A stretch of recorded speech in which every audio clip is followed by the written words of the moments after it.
Now we're getting ready to go camping. How do we de-winterize the Nautilus system? So, if you're just coming out after winter, first time, and you're getting ready to go, it's probably still in your winterize mode. So the first thing to do is move it to city water, but the red toggle, leave it where it is, because that is your water heater. You do not want this going in your water heater. So if I go to city water, I'm going to move the white, leave the blue, leave the green, and the red will be what we leave to block off the water heater.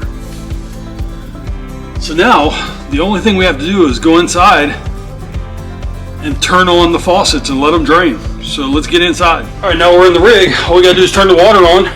Every faucet, the toilet, shower, everything that runs water, and get the pink stuff out. So here we go.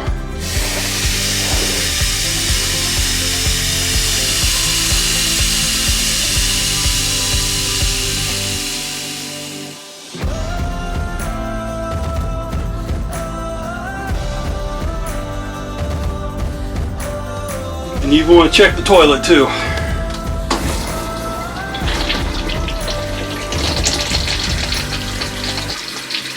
And then that's all the faucets. So we did our bathroom sink, it's running clear.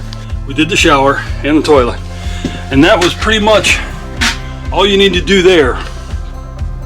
And the final thing to do is make sure you turn the water off. I have a ball valve on the end of my hose. You may have to go turn the water off at the source. And then all I'm going to do, because where we're camping doesn't have water still because it's early March, we're going to go ahead and put it into dry camping or power tank fill. So we're going to move, now we can move everything. We're going to keep the white down, move the blue down, move the red up. We're going to fill our tanks. And that's pretty much it. That's all there is to do with it. So if you have a Nautilus water bay on your camper, it's really easy to winterize and de-winterize. So you don't have to take it back to your dealer to have it done. It's really simple. Happy glamping.